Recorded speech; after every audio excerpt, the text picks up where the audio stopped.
Ya, selamat siang sahabat jaringan telusur. Nah, kali ini saya lagi di kantor sekretariat DPRD ya, Kota Bekasi. Kita ada beberapa pertanyaan-pertanyaan berkaitan dengan tugas Pokdiau. Nanti mungkin diperkenalkan dan selanjutnya kita mau tanya-tanya sedikit, Pak. Ya, silakan, Pak. Ya. Sekretariat DPRD itu salah satu OPD di pemerintah Kota Bekasi. Sekretariat ini disiapkan di dalamnya ada SDM. Yang memimpin OPD ini adalah sekretaris, dan sekretarisnya ada satu, saya aja gitu kan, yaitu Ridwan. Lalu untuk bagiannya kita punya 4. Ada bagian umum, ada bagian PTUK, lalu bagian LPP sama bagian FPP. Di bawahnya ada subak-subak. Sampai kepada kehumasan juga ada. Itu saya kira untuk sementara bahwa sekretariat DPD adalah bagian daripada pemerintah. Hanya memang di sini yang mesti didalami nih, apanya? Bahwa sekretariat DPD selaku OPD, salah satu OPD di pemerintah Kota Bekasi, itu tugasnya yang patut kita pahami. Ditugasi oleh wali kota untuk apa? Untuk menjadi supporting system terhadap DPRD yang 50 orang ini. Sementara 50 orang disebut di perundang-undangan yang terhormat, karena beliau-beliau pilihan ya. rakyat, ada suara yang besar untuk beliau-beliau ini. Nah, di situ yang harus dipahami betul, tidak dimaknai sekilas, tapi makna yang luar biasa bahwa sekretariat DPD itu adalah perintah wali kota, layani dewan, gitu kan, sebagai supporting system. Artinya bahwa tupoksi dewan yang 3 itu 3 fungsi itu dapat terlaksana secara optimal dengan disupport oleh Setwan. Setwan berarti atas nama wali kota di situ. Jadi tanggung jawab kita kepada wali kota secara administrasi, tapi secara teknis kegiatan kepada pimpinan DPRD, ketua DPRD ya. Oke, Pak, kan sempat juga kita ini ya terkait dengan atau perihal target dan pencapaian program pemenuhan dukungan fasilitas pelaksanaan tugas DPRD, realisasinya seperti apa, Pak, saat ini? Kaitan dukungan ataupun ketercapaian ya, ini Bang Lengkong nih, saya lebih cenderung mengungkapkan terhadap empowering, pemberdayaan terhadap kabag. Saya ada 4 tadi kan. Setiap kabag kepada para kasubagnya. Jadi kasubag kepada para stafnya. Itu yang diutamakan. Kenapa? Karena SDM harus dimanfaatkan betul. Karena mereka memiliki tanggung jawab.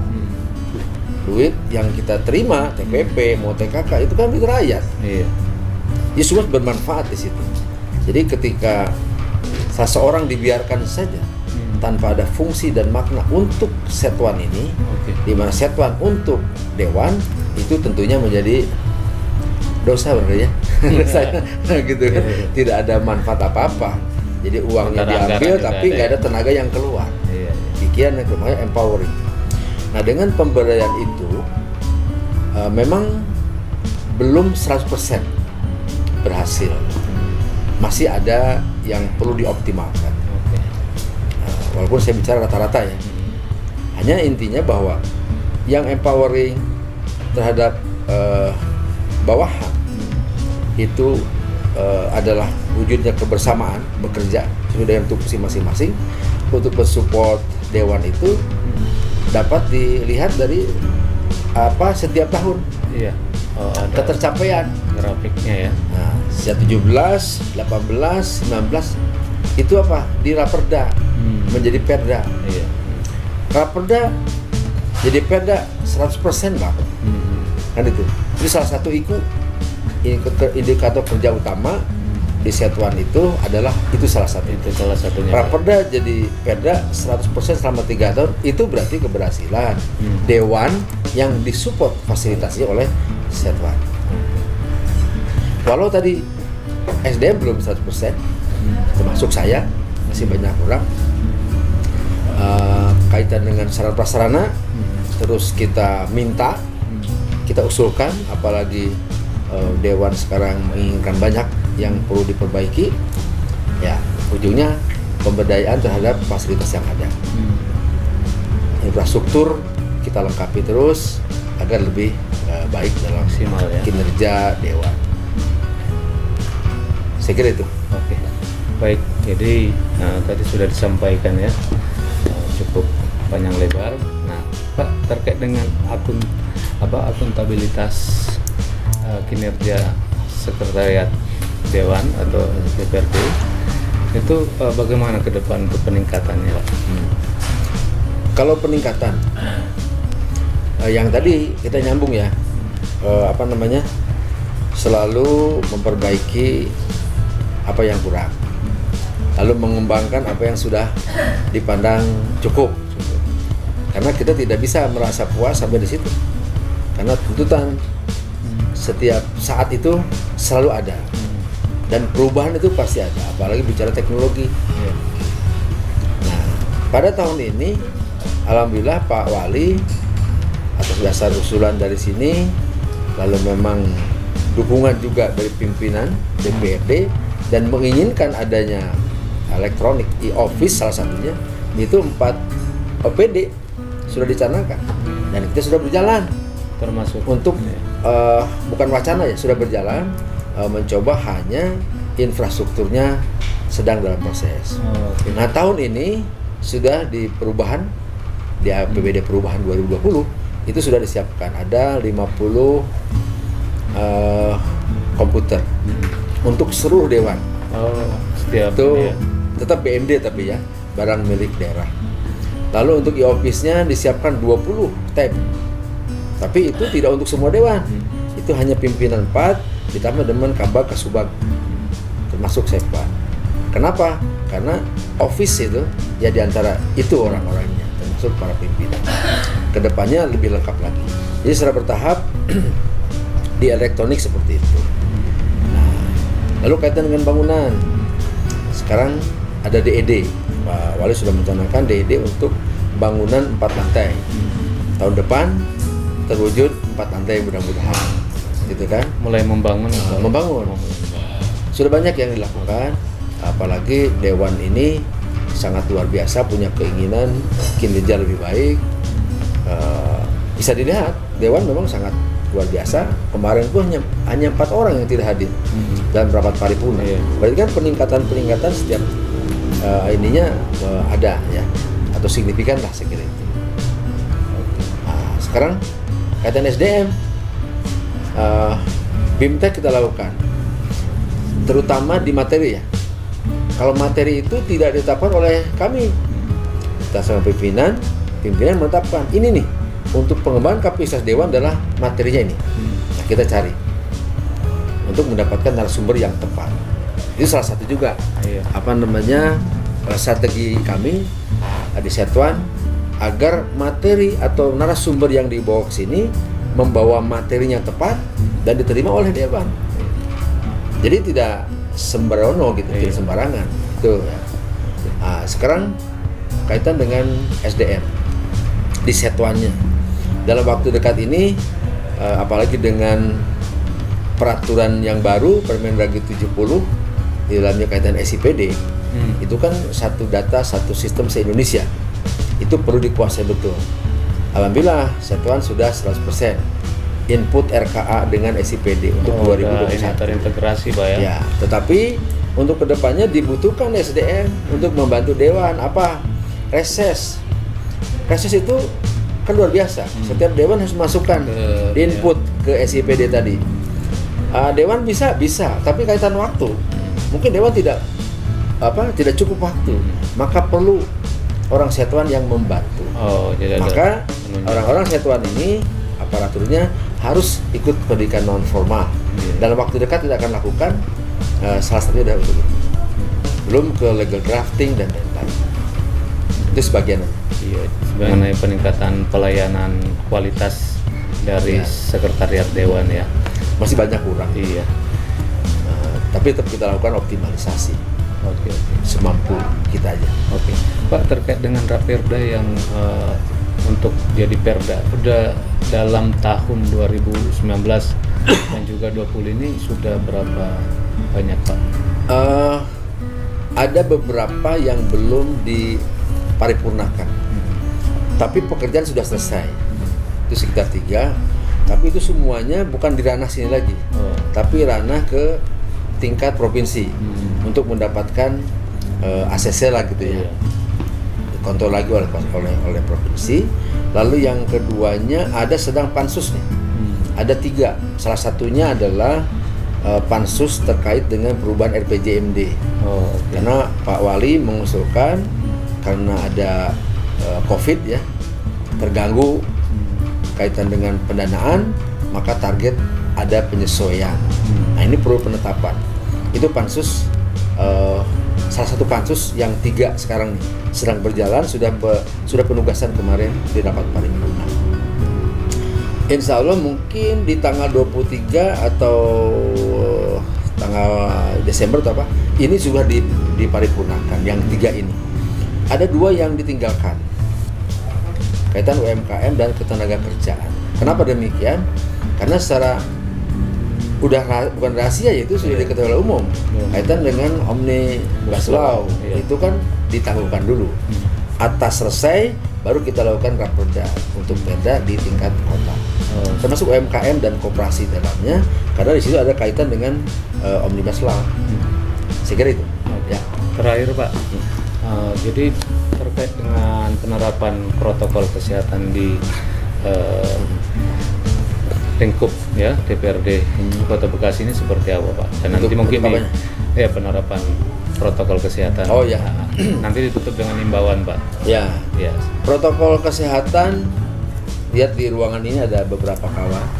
Dan saya sendiri bawa ini, walaupun saya nggak pakai juga saya berani, kita ikhtiar manusia ya, tetap sama Allah, karena kita menggunakan juga probiotik gitu ya. Ruangan ini pun ada AC tapi nggak dipakai. Kenapa? Karena kondisi bisa membuat airborne. Makanya kita buka saja itunya, jendelanya gitu kan. Yang penting nggak gerah banget lah gitu aja. Itu salah satu upaya. Di ruangan-ruangan sudah ada namanya hand sanitizer. Tiap pintu sudah ada tempat cuci tangan bersama lengkap dengan sabunnya. Lalu juga termogannya. Tiap tamu harus pasti diukur. Kalau Bang Lengkong lewat berarti nanti kemarin nggak kelihatan. Gitu ya. Kalau nggak ditembak dulu berarti nggak kelihatan walaupun gede segede gini. Iya. Tapi insya Allah pasti kena ya. Nah, saya kira itu. Jadi untuk protokol kesehatan sangat diutamakan, karena kita new normal itu adalah ya new habit ya, kebiasaan yang baru lagi. Walaupun terkadang lupa. Nah itu yang lupa nggak pakai masker nih.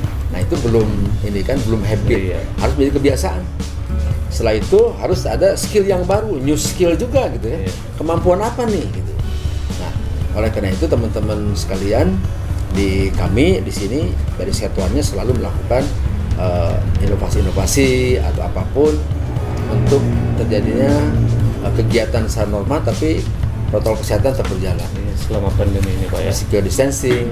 Nah, kalau ada tamu banyak nih, ada 50, kita nggak berani di ruang kecil, langsung aja di sana di ruangan paripurna bila perlu kan gitu. Karena banyak ini lebih luas lah ya. Setiap minggu 2 kali minimal disemprot disinfektan, setiap hari Rabu dan hari Minggu.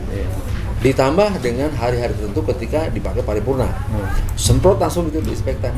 Gitu ya. Nah, untuk apa? Untuk mencegah yang sampai ada yang terkena. Pernah terjadi kawan kami di sini yang dinyatakan positif. Ada, Pak ya? Ada, tetapi ternyata tidak positif, langsung tracking. Setelah itu di swab lagi, pas kedua ternyata negatif. dalam satu hari. Syukur lah, Pak, ya. Udah gitu coba lagi, ternyata negatif. 2 kali negatif berarti itu yang pertama positif kayak apa kita nggak tahu, apakah alat atau apa. Jadi tracking kaitannya itu kita lakukan. Lalu yang lainnya ya sesuai dengan kemampuan kita, tapi ditambah dengan kerjasama dengan Dinkes. Dan Pak Wali sangat suka dengan itu. Dan di masa pandemi ini alhamdulillah kita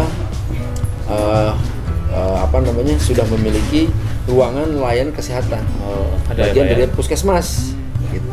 Jadi dewan, tamu termasuk yang di Setuan nggak usah jauh-jauh, bisa kalau dilayani untuk itu ya, layani Pak, kesehatan. Itu salah satu inovasi yang barulah, kreatif kita, supaya ruang laktasi juga sudah ada di masa pandemi ini. Lahir ini ya, inisiasi ya dengan keprihatinan ternyata banyak makna ya. Dan kita akhirnya banyak perubahan juga.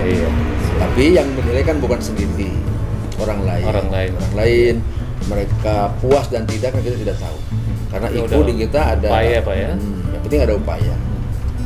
Jangan membiarkan diri puas, tapi terus bekerja. Ada waktu kita apalagi kan gitu kan. Jadi setelah mengerjakan sesuatu selesai, pekerjaan apalagi yang kita kerjakan, kan begitu. Tapi ketika orang tidak puas dan puas, itu kan haknya orang. Masing-masing. Tapi kita selalu berusaha untuk mengoptimalkan, membuat orang lain puas. Apalagi ini lembaga DPRD, bagaimana kita memuaskan beliau sehingga beliau itu lebih maksimal di dalam bekerjanya, kinerjanya. Nah, untuk itu mungkin di closingnya selalu ingat 3M ya, 3M. Masker, menjaga jarak, lalu mencuci tangan. Tambah 2 lagi, Bang. Apa lagi, kan? Yang 2 lagi itu ini nih, harus menjaga membersihkan tenggorokan dengan mengkumur sampai ke sini. Yang kelima ada 1 lagi, Pak. Apa itu? Tetap memegang duit.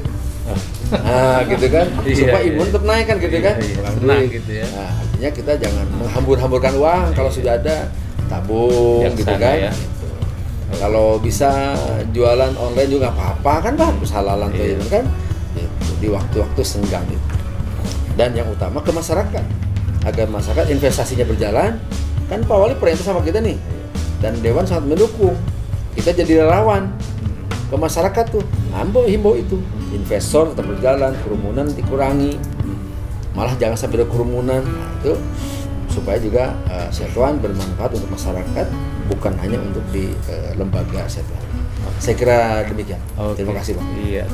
Jadi kita sudah panjang lebar ini disampaikan oleh Pak Setuan. Terima kasih buat waktunya, Pak. Ya. Iya, salam sukses dan sehat selalu. Amin. Baik, sahabat Jaringan Telusur, sampai di sini dulu.